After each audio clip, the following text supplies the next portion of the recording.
Avant toute chose, j'ai besoin de te dire quelque chose qui peut changer la manière dont tu regardes ta propre vie à partir de maintenant. Peut-être que tout ce que tu attends est déjà en chemin, mais n'arrive pas parce que tu n'as pas encore cessé de courir. Je sais que cela peut sembler étrange au premier abord, surtout pour celles et ceux qui ont passé des années à croire que seuls gagnent ceux qui insistent, qui forcent, qui ne se reposent jamais. Mais si je te disais qu'il existe une force silencieuse qui œuvre en ta faveur en cet instant même, et si ce qui manque n'était pas l'effort, mais l'alignement, reste avec moi jusqu'au bout, car tu pourrais découvrir que ce qui ressemble à un retard est en réalité une préparation, et que la paix que tu cherches tend peut être la clé pour ouvrir des portes que la précipitation n'a jamais réussi à déverrouiller. As-tu déjà remarqué comme la vie semble conspirer en faveur du silence? Pas ce silence vide et solitaire, né de l'abandon ou de la douleur, mais un silence différent, profond, presque sacré, un silence qui surgit lorsque l'âme trouve enfin un endroit où se reposer. Nous passons une grande partie de notre existence à courir après des résultats, de la reconnaissance, de la stabilité, des réponses, comme si courir était synonyme de trouver, comme si accélérer garantissait d'arriver. Mais au milieu de ce mouvement constant, quelque chose commence à peser, le corps se fatigue, le cœur se trouble, l'esprit se perd dans des attentes qu'il a lui-même créées. Ce qui était autrefois un rêve commence à devenir une obligation. Ce qui était un désir devient une urgence. Ce qui était de l'espoir se transforme en exigence. Et sans nous en rendre compte, nous sommes épuisés, tentant de maintenir un rythme qui ne respecte pas qui nous sommes réellement. L'anxiété commence à diriger nos décisions. La peur de perdre prend toute la place. Cette pensée constante apparaît. Si nous ne restons pas en alerte en permanence, quelque chose va nous échapper entre les doigts. Mais laisse-moi te poser une question sincère. Est-ce que tout ce qui est véritablement à toi a besoin d'être saisi avec force? Ou est-ce que ce qui porte ton essence te rencontre simplement lorsque tu es prêt? Il existe un rythme propre à la vie, un battement qui ne se presse pas, qui ne se laisse pas intimider par l'horloge qui ne répond pas au désespoir. Lorsque nous essayons de contrôler ce rythme, nous entrons en conflit. Nous créons de la résistance là où il devrait y avoir de la fluidité. L'esprit agité projette 1000 scénarios, 1000 futurs, 1000 peurs. Et dans ce labyrinthe imaginaire, nous échangeons notre paix contre une fausse sensation de contrôle. Pourtant, plus nous cherchons à contrôler, plus nous nous éloignons du centre. Et c'est au centre que tout se passe. Lorsque l'âme s'apaise, quelque chose d'extraordinaire commence à se produire à l'intérieur. Non pas parce que les circonstances extérieures ont immédiatement changé, mais parce que la manière dont tu les regardes se transforme. Ce qui semblait être un obstacle révèle un passage. Ce qui paraissait être une porte fermée laisse entrevoir une fissure invisible pour ceux qui vivent dans la hâte. Il est étonnant de penser que la majeure partie de ce que nous cherchons est déjà en train de venir vers nous. Mais le mouvement de la vie ne répond pas à l'anxiété. Il répond à la présence. Il répond à la confiance. Il répond à la maturité émotionnelle de celui qui comprend qu'une graine ne fleurit pas parce qu'on lui crie dessus, mais parce qu'elle trouve un sol fertile. Et le sol fertile, c'est le silence, c'est l'espace, c'est la confiance. Lorsque nous étouffons la terre avec la peur et l'urgence, rien ne pousse. Mais lorsque nous permettons à la calme de créer des racines, nous commençons à percevoir des signes qui passaient auparavant inaperçus. Des rencontres qui ressemblent à des coïncidences, des intuitions qui surgissent sans explication logique, des chemins qui s'ouvrent avec une légèreté qui ne peut être forcée. Carl Jung parlait de cela avec une profondeur impressionnante. Il comprenait que les réponses ne se trouvent pas dans le bruit extérieur, mais dans l'écoute intérieure, que l'inconscient communique à travers des symboles, des sensations, des images subtiles. Et l'inconscient ne crie pas, il murmure. Seuls ceux qui ralentissent peuvent l'entendre. Il existe une différence immense entre désirer et s'attacher. Le désir léger est une invitation. L'attachement est une prison. Lorsque nous désirons avec désespoir, nous vibrons le manque. Et le manque crée une friction avec ce qui devrait s'écouler naturellement. Lorsque nous désirons avec confiance, nous ouvrons de l'espace. Perçois-tu la différence? Chercher implique l'absence. Être disponible implique la présence. Quand tu cesses de courir après ce qui semble fuir, quelque chose change. Tu commences à devenir ce que tu souhaites recevoir, non par stratégie, mais par alignement. Non par effort excessif, mais par intégration. Jung appelait cela l'individuation, le processus qui consiste à devenir réellement qui l'on est. Et ce processus exige du courage. Le courage d'affronter le silence, le courage de regarder ses propres blessures, le courage d'admettre des peurs qui se cachaient derrière la hâte. Car bien souvent, l'anxiété n'est qu'une peur déguisée, peur de ne pas être suffisant, peur de manquer de temps, peur de perdre des opportunités, peur de rester en arrière. Mais vivre dans un état d'alerte constant nous déconnecte de ce qui nous appartient naturellement. Ce qui est à toi n'a pas besoin d'être disputé, ni supplié, ni arraché de force à la vie. Mais cela n'arrive pas non plus lorsque tu es déconnecté de toi-même. Il est nécessaire de créer un espace intérieur, et cet espace ne naît pas de l'effort excessif, mais d'un abandon conscient. Ce n'est pas de la résignation, c'est une confiance active, une présence ferme. Il existe un point presque imperceptible entre le désir et le lâcher-prise. C'est là que la transformation commence. Pour y parvenir, beaucoup de choses doivent mourir en nous. La précipitation, le besoin de prouver quelque chose, la culpabilité de vouloir davantage, l'illusion que nous sommes les seuls responsables de tout faire arriver. Lorsque l'ego relâche un peu son contrôle, quelque chose de plus profond commence à guider. Une sagesse silencieuse, presque ancestrale, qui ne dépend pas de la validation extérieure. La vie ne te refuse pas ce qui est à toi. Elle te prépare à soutenir ce qui va arriver. Car réfléchis avec moi, un amour qui arrive avant la maturité devient un fardeau. Un rêve qui se réalise avant la préparation peut se transformer en prison. Une réussite prématurée peut générer plus de peur que de joie. L'âme connaît le rythme de ce qui est vrai.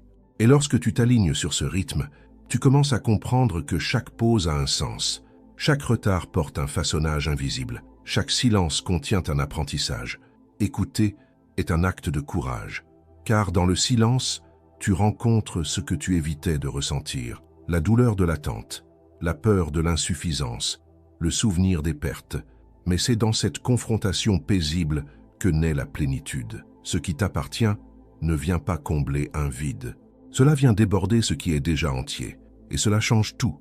Quand tu cesses de mesurer la vie par la comparaison, quand tu arrêtes de courir après des standards extérieurs, quand tu commences à honorer ton propre rythme, quelque chose commence à s'aligner.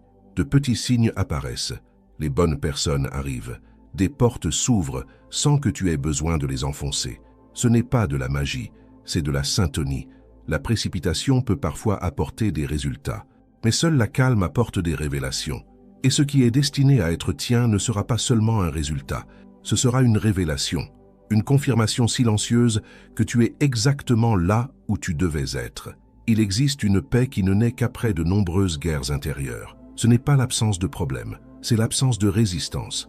C'est le moment où tu comprends que tu n'as pas besoin de lutter contre la vie pour qu'elle s'écoule. Le silence n'est pas une punition, c'est un soin. L'attente n'est pas une perte, c'est une préparation. Et lorsque ce qui est à toi arrive enfin, il n'y a pas de doute, il n'y a pas d'effort excessif, il n'y a pas de bruit.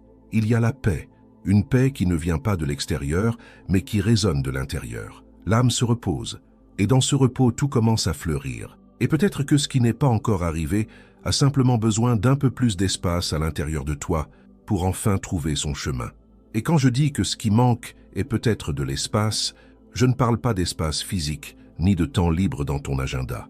Je parle d'espace intérieur. Celui qui ne se crée que lorsque tu arrêtes de te juger si durement, lorsque tu baisses le volume de l'autocritique, lorsque tu cesses de te comparer au parcours des autres et que tu commences réellement à respecter ton propre processus. Car il y a une chose que peu de personnes ont le courage d'admettre.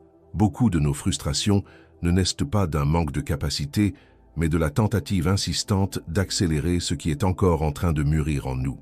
Combien de fois as-tu eu l'impression de tout faire correctement et pourtant rien n'avançait? Combien de nuits as-tu perdu à penser à ce que tu aurais pu faire différemment?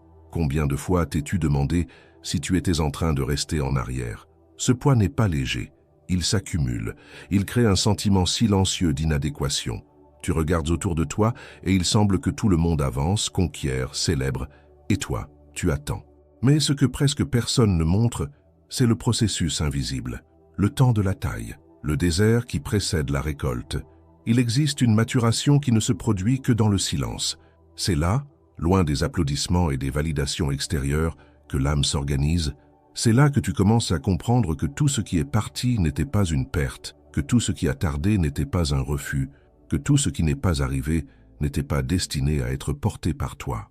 Lorsque nous nous apaisons, nous commençons à percevoir l'excès de bruit qui influençait nos décisions. Trop d'opinions, trop d'attentes, trop de comparaisons.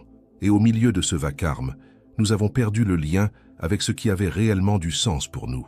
La hâte nous a fait accepter moins que ce que nous méritions. La peur nous a fait insister là où il n'y avait plus de réciprocité. L'anxiété nous a poussés à forcer des portes qui n'ont jamais été faites pour nous. Mais ce qui porte ton essence n'a pas besoin d'être forcé, il a besoin d'être reconnu. Et la reconnaissance ne se produit que dans la présence. Il existe une différence profonde entre être disponible et être désespéré. Le désespoir tente de convaincre la vie que tu mérites. La disponibilité se positionne simplement comme quelqu'un prêt à recevoir. Tu perçois la nuance? Quand tu essaies sans cesse de prouver que tu es digne, tu pars de l'idée que peut-être tu ne l'es pas.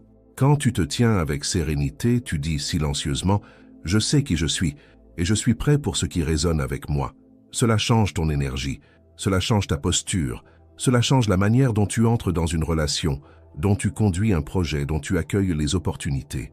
Tu cesses de supplier pour être reconnu et tu commences à agir avec naturel.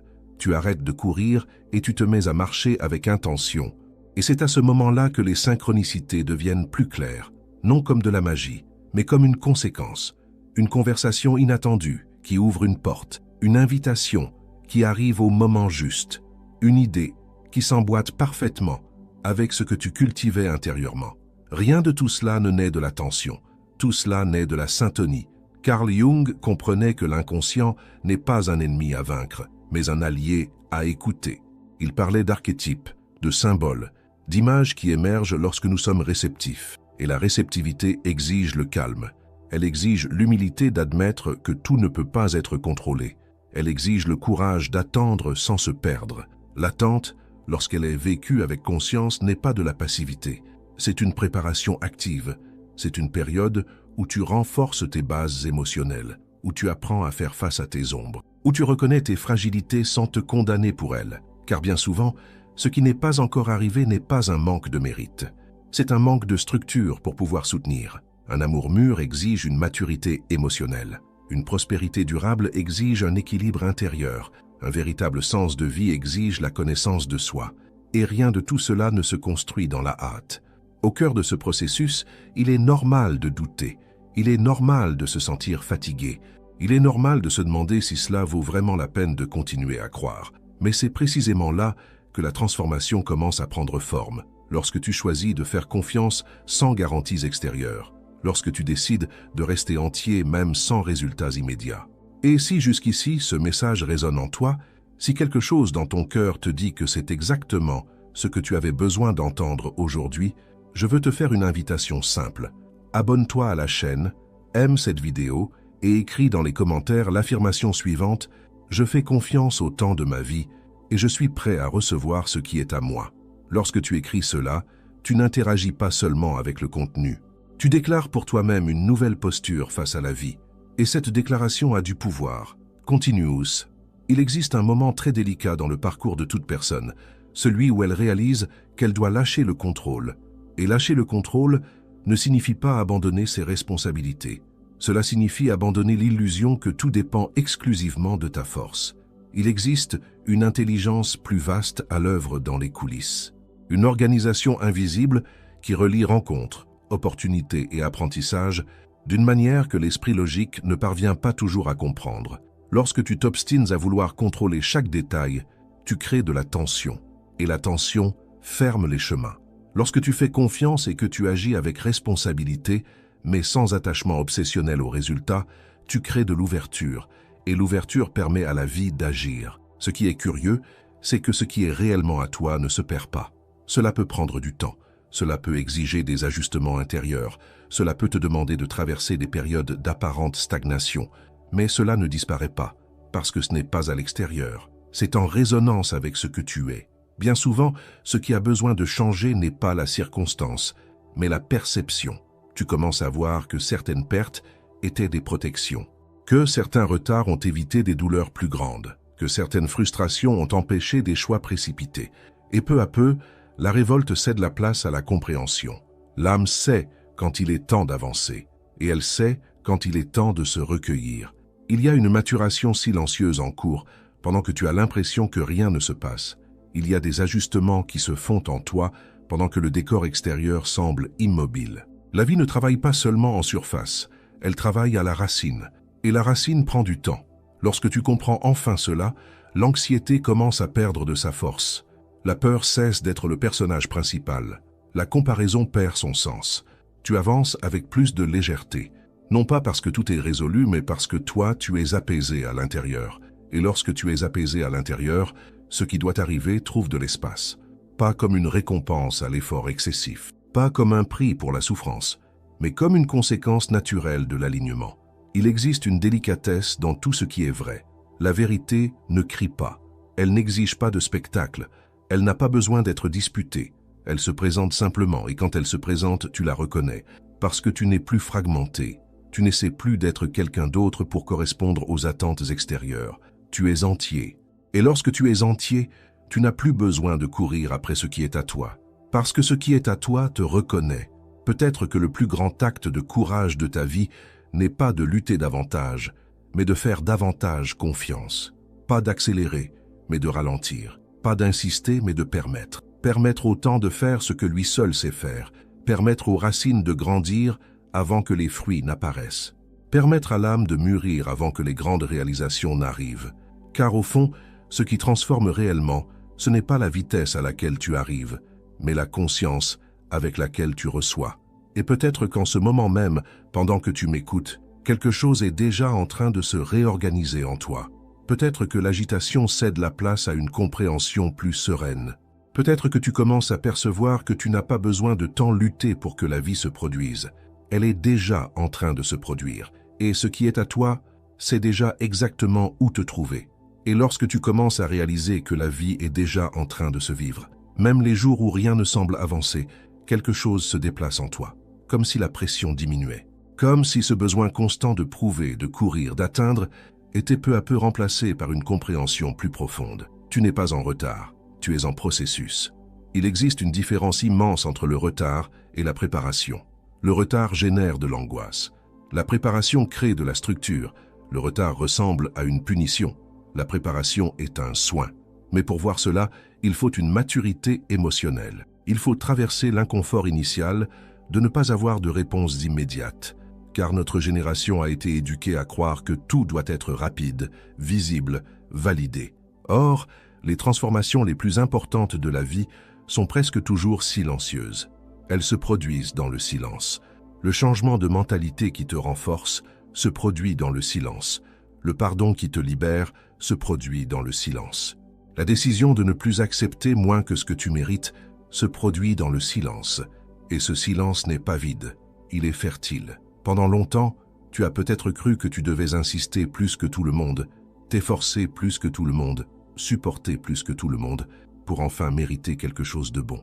Peut-être as-tu porté l'idée que la vie était une compétition permanente, que si tu te relâchais, tu perdrais ta place, que si tu n'étais pas attentif en permanence, quelqu'un te devancerait. Mais ce qui est véritablement à toi n'est pas en compétition. C'est l'une des compréhensions les plus libératrices que l'on puisse avoir. Ce qui porte ton essence ne peut pas être pris par quelqu'un d'autre. Cela peut demander de la patience. Cela peut sembler lointain pendant un temps. Mais cela n'obéit pas à la logique de la compétition. Cela obéit à la logique de l'alignement. Et l'alignement exige la vérité. Lorsque tu commences à être honnête avec toi-même, certaines choses cessent d'avoir du sens. Certaines relations perdent leur éclat. Certains objectifs n'ont plus le même poids. Certaines ambitions qui semblaient urgentes commencent à sonner creux.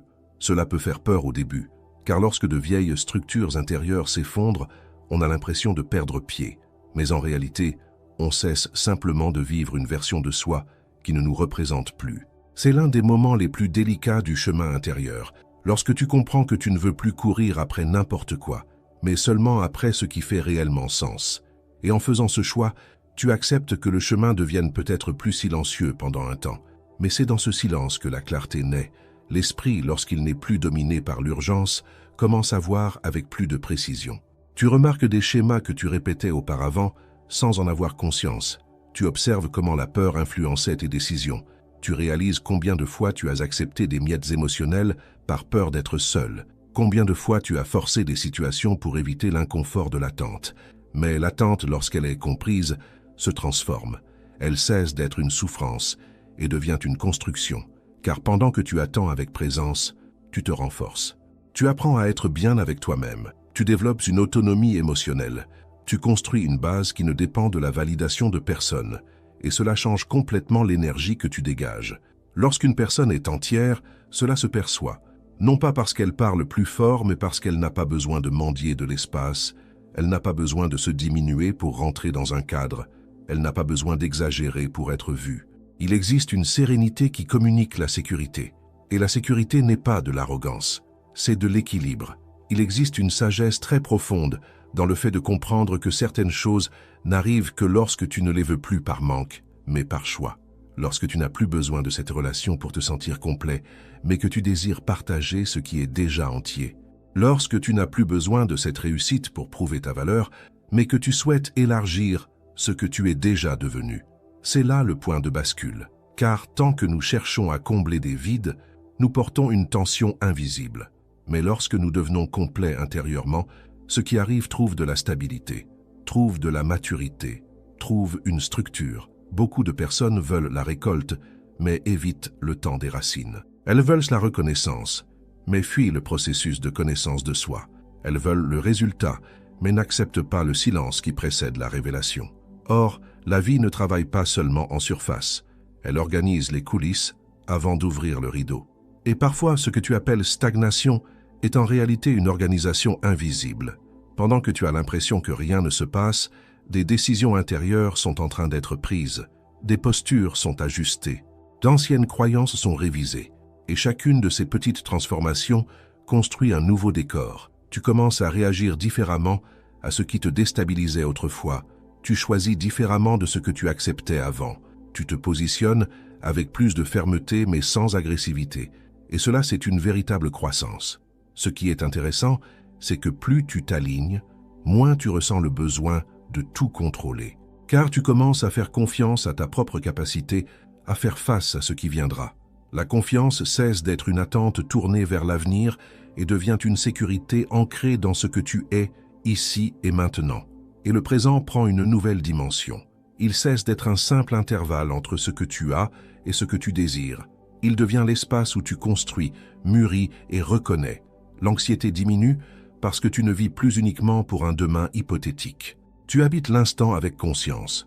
Cela ne signifie pas que les désirs disparaissent. Cela signifie qu'ils cessent d'être urgents. Il existe une grande différence entre désirer quelque chose et avoir désespérément besoin que cela arrive pour se sentir bien. Lorsque tu te sens bien même avant la réalisation, l'énergie change, la vibration change, la posture change. Et c'est dans cet état que beaucoup de choses commencent à s'écouler naturellement. Des portes qui semblaient autrefois verrouillées cessent d'être une priorité, car tu comprends que si elles avaient réellement été pour toi, elles seraient déjà ouvertes ou s'ouvriraient au moment juste. Des personnes qui provoquaient de l'anxiété occupent moins ton espace mental. Des projets qui semblaient impossibles commencent à prendre forme de manière plus organique, non pas parce que tu as forcé davantage, mais parce que tu as résisté moins. Il existe une grande force dans l'abandon conscient. Ce n'est pas de la résignation, c'est de l'alignement. C'est cesser de lutter contre le courant et commencer à comprendre le flux. C'est accepter que tout ne dépende pas exclusivement de ton effort physique ou mental. Il existe des facteurs invisibles qui se connectent lorsque tu es prêt. Et être prêt ne signifie pas être parfait. Cela signifie être conscient. Conscient de tes limites, conscient de tes ombres, conscient de tes choix, conscient de ce que tu n'acceptes plus. Cette conscience crée un champ différent autour de toi, un champ dans lequel ce qui ne te correspond pas commence à s'éloigner naturellement, et ce qui te correspond commence à s'approcher avec plus de légèreté. Il ne s'agit pas d'attirer par magie, il s'agit de reconnaître par résonance. La vie n'a pas besoin d'être forcée pour se produire, elle a besoin d'être permise, et permettre exige du courage. Car lorsque tu permets, tu renonces à l'illusion du contrôle absolu. Tu acceptes qu'il y aura des incertitudes. Tu acceptes que tout ne sera pas prévisible. Mais tu acceptes aussi que tu n'as pas besoin de vivre dans un état de défense permanent. Le cœur qui se repose voit plus clair. L'esprit qui ralentit décide mieux. L'âme qui fait confiance marche avec plus d'assurance. Peut-être que ce qui se construit en ce moment dans ta vie n'est pas visible pour tout le monde. Peut-être que même toi, tu ne parviens pas encore à le voir entièrement. Mais s'il existe une paix croissante en toi, s'il y a le sentiment que quelque chose s'ajuste, même lentement, c'est déjà un signe de maturité, un signe d'alignement, un signe que tu cesses de vivre dans l'urgence pour commencer à vivre dans la conscience. Et lorsque la conscience prend la place du désespoir, la qualité du chemin change complètement. Tu ne cours plus par peur de perdre. Tu marches parce que tu sais qui tu es. Tu n'insistes plus par insécurité. Tu choisis par clarté. Tu ne forces plus les portes. Tu reconnais celles qui s'ouvrent. Et dans cet état, ce qui semblait lointain commence à se rapprocher naturellement. Parce qu'à présent, tu n'essaies plus de faire arriver la vie. Tu es prêt à la recevoir. Et lorsque tu atteins ce niveau de maturité intérieure, tu comprends qu'il ne s'agit plus d'attendre qu'il se passe quelque chose d'extraordinaire à l'extérieur, mais de soutenir la transformation qui a déjà eu lieu à l'intérieur. Le véritable tournant n'est pas le jour où l'opportunité apparaît, où l'amour arrive, ou où la reconnaissance se manifeste. Le véritable tournant est le jour où tu cesses de douter de toi-même. Le jour où tu comprends que tu n'as pas besoin de courir pour être digne, ni de prouver pour être suffisant. À partir de là, tout change de rythme. Tu fais davantage confiance au processus qu'à la précipitation. Tu comprends que certaines portes ne se sont pas ouvertes parce qu'elles n'étaient pas pour toi, et cela ne fait plus aussi mal qu'avant. Tu réalises que certains éloignements étaient des ajustements nécessaires, que certaines frustrations étaient des protections silencieuses, et que chaque étape de ta vie portait un sens plus grand que ce que tu pouvais percevoir sur le moment. La sérénité qui naît de cette compréhension est différente. Ce n'est ni de la passivité, ni du conformisme. C'est une force tranquille. C'est la conscience que tu es exactement là où tu dois être pour devenir celui ou celle que tu dois être. Et lorsque tu deviens, ce qui est à toi reconnaît ce nouvel espace. Rien de ce qui porte réellement ton essence ne se perd en chemin. Cela peut prendre du temps, demander de la patience, exiger une croissance émotionnelle, mais cela ne disparaît pas, car ce qui est vrai ne dépend pas de la course, cela dépend de l'alignement. Alors, si aujourd'hui tu traverses une période de silence, ne l'interprète pas comme un abandon. Si tu es dans une phase d'attente, ne la confonds pas avec l'oubli. Si tout semble ralentir, c'est peut-être parce que la vie est en train d'organiser des détails que tu ne peux pas encore voir. Continue à cultiver le calme, continue à renforcer tes racines, continue à être honnête avec toi-même, car lorsque l'opportunité juste rencontrera la version mûre que tu es en train de devenir, il n'y aura aucun doute, aucune peur paralysante, aucun besoin de supplier. Il y aura la paix, et cette paix sera la confirmation que tu n'étais pas en retard. Tu étais en train d'être préparé. Fais confiance à ton temps, fais confiance à ton processus. Et confiance que ce qui porte ta vérité est déjà en mouvement. Tu n'as pas besoin d'accélérer la vie, tu as seulement besoin de rester entier pendant qu'elle se déroule. Et souviens-toi, lorsque tu te positionnes avec sérénité, la vie répond avec précision. Ce qui est à toi te rencontre au moment exact où tu es prêt à le recevoir avec maturité, gratitude et force. Continue d'avancer. Ton histoire est encore en train de fleurir. À la prochaine vidéo.